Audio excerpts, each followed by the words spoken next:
स्पर्श रस गंध से वर्ण से युक्त उसका नाम पुद्गल है कि आत्मा? पुद्गल। अब आइए नजदीक। पुद्गल कठिन साधना, कठिन साधना। इस साधना के पास आदमी पहुंचे नहीं, सो लोगों ने बहिरंग क्रिया कांडों का जोर मार दिया। कोई कूद के समय निकाल रहा है, उछल के समय निकाल रहा है, कोई पतंग उड़ा के समय निकाल रहा है, कोई पतंग काट के समय निकाल रहा है दूसरे की, कोई पतंग उड़ा के समय निकाल रहा है, कोई पतंग काट के समय निकाल रहा है, पर कर्म काटने की क्षमता भूल चुके बेचारे। समय निकाल रहे हो, क्या प्रीति समय निकाल रहे हो?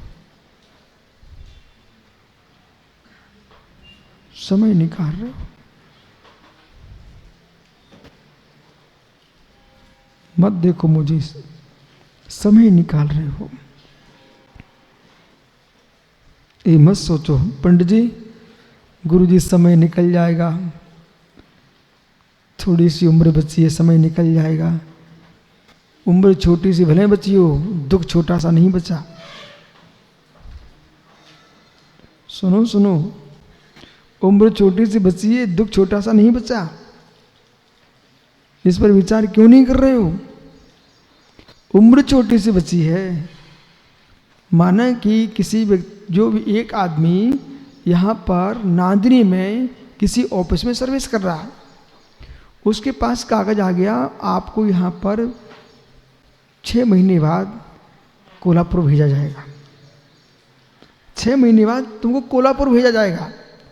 वो खुश हो गया, चलो अपन अब नांदनी से कोल्हापुर चले जाएंगे, कोल्हापुर चले जाएंगे 6 महीने बाद। और वो दिन भी आ गया कि 6 महीने हो गए हैं, आज शाम को उसको जाना है कोल्हापुर। पगला मुस्कुरा रहा है, नांदनी से कोल्हापुर जा रहे हैं। पर ये तो पूछो कोल्हापुर जा क्यों रहे हो? जिस ऑफिस में यहां काम था उसी की ब्रांच कोल्हापुर में, वहां तुमको वही काम करना है। गांव छूट गया है, काम नहीं छूटा ना। ऐसे ही मालूम सागर भैया, पागल लोग क्या करते हैं, जैसे यहां कोई कष्ट हुआ, टेंशन में आ गया, चलो अब फांसी लगा लेता हूं, फांसी लगा लेता हूं। बोले क्यों? अरे बहुत कष्ट है। अरे पागल, तूने जो कर्म का बंद करके आया है, ये तू पर्याय छोड़ रहा है लेकिन दुख नहीं छोड़ पा रहा है। अगली पर्याय मिलेगा वो।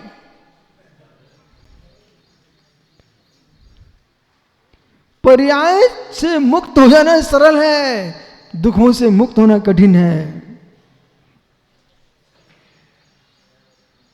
कितने सारे लोग हैं जो गांव छोड़ के भग जाते हैं, गांव छोड़ के भग जाते हैं, पर उन्हें यह मालूम नहीं कि गांव छोड़ के जा सकते हैं, पर कर्म छोड़ के नहीं जा पा रहे ना।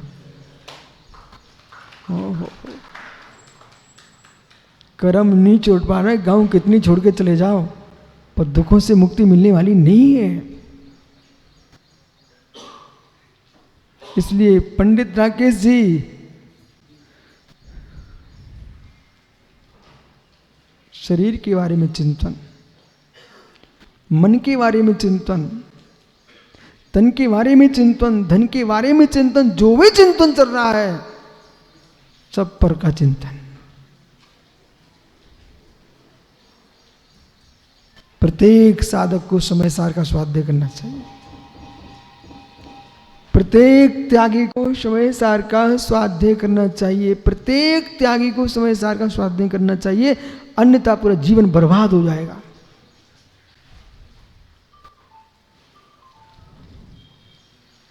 जीवन बर्बाद कर लिया, जीवन बर्बाद कर लिया।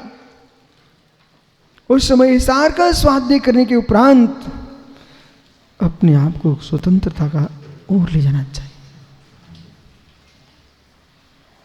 अन्यथा क्या हुआ? अन्यथा क्या हुआ? घर के विकल्पों में तुम जकड़े थे, या पंच संप्रदाय के विकल्प में जकड़ जाओगे, ऊपर नहीं उठ पाओगे।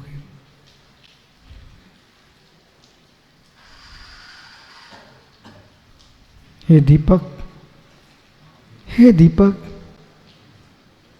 तुझे मटकी में जला के रख दिया। हे दीपक, तुझे मटकी में जला के रख दिया। उसका प्रकाश कितना था ज्ञानी बीना? दीपक का प्रकाश कितना था? मटकी बराबर, मटकी बराबर। तो भाई ये नाते पोते गया, मटकी से निकाल करके छोटी चुकरिया में रखाया। प्रकाश कितना था दीपक का? मटकी बराबर, छोटी चुकरिया के बराबर। हे मित्र, जिस दीपक का तुम खुले आकाश में रख के आते, कितना प्रकाश था उसका।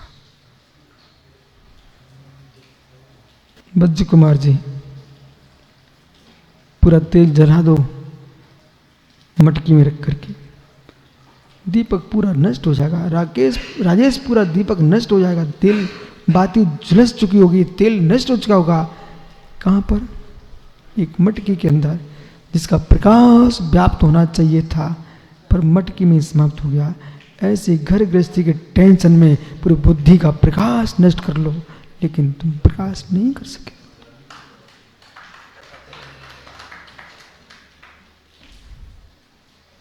मैं तो बात इसलिए बोल रहा हूं आपको ये निर्णय हो जाना चाहिए कि हमने अपना दिमाग का नाश कहां किया है।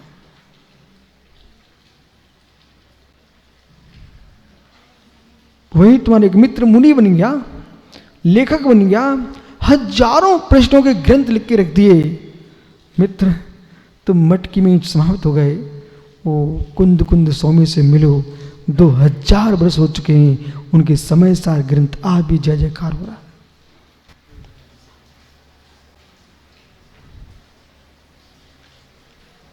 क्या किया? मटकी में दीपक बुझ गया, मटकी में दीपक बुझ गया। अरुण भैया, मैं स्पष्ट बोल रहा हूं, जितने जीव हैं, ये जिनसेन स्वामी जैसे हैं, भट्टारक जी, अभी बच्चा है, छोटी उम्र है अभी। अब देखता हूं बाहर आता कि नहीं होता, दीपक कितना प्रकाश करता है। जब तक मठ चलाने की सामर्थ्य तब तक चलाए, इसके बाद वहां से उड़ जाए, अन्यथा मटकी में ही पूरा जीवन समाप्त हो जाएगा। बालक, आज के लिए नहीं बोल रहा हूं, जीवन में जब याद आ जाए तब सोचना कि आखिर में हम मटकी में ही हमने समाप्त कर दिया पूरा तेल। आप इतना बोलो, सत्य है कि नहीं? सत्य है। जितने आज श्रावक बैठे ना भट्टारक जी, इनमें कई लोगों की बुद्धि प्रचंड है, बहुत बुद्धि है इनके पास, लेकिन इनको एक सीमा में बांध दिया गया है। बांध दिया गया है कि बंध गए अपने आप से? बंध गए, बंध गए हो। मैं आपकी बात से सहमत नहीं हूं कि गुरुजी मेरे पास ज्ञान नहीं है, बुद्धि नहीं है। मैं सहमत नहीं हूं, बहुत ज्ञान है, बहुत बुद्धि है, लेकिन आप अपने अनुसार ही बंधे हो। तीर्थंकर महावीर स्वामी की मां बोली, बेटा शादी कर लो। पिता ने भी समझाया। सिद्धार्थ बोले, इस वैशाली के वैभव का क्या होगा? तो वर्धमान ने कहा, हे जननी, हे जनक, जो आप सोच रहे हो आपकी दृष्टि में विशाल हो सकता है, पर मेरी दृष्टि में बहुत छोटी बात है। सिद्धार्थ जी ने अपने बेटा वैशाली वर्धमान से कहा, पुत्र, ऋषभ देव ने भी तो शादी की थी, और एक नहीं, 2 शादियां की, फिर आप क्यों नहीं करते हो? महावीर बोले, तीर्थंकर वर्धमान बोले, हे जनक, शादी तुमको जरूर दिख रही है, पर तीर्थंकर ऋषभदेव की आयु क्यों नहीं देखते हो?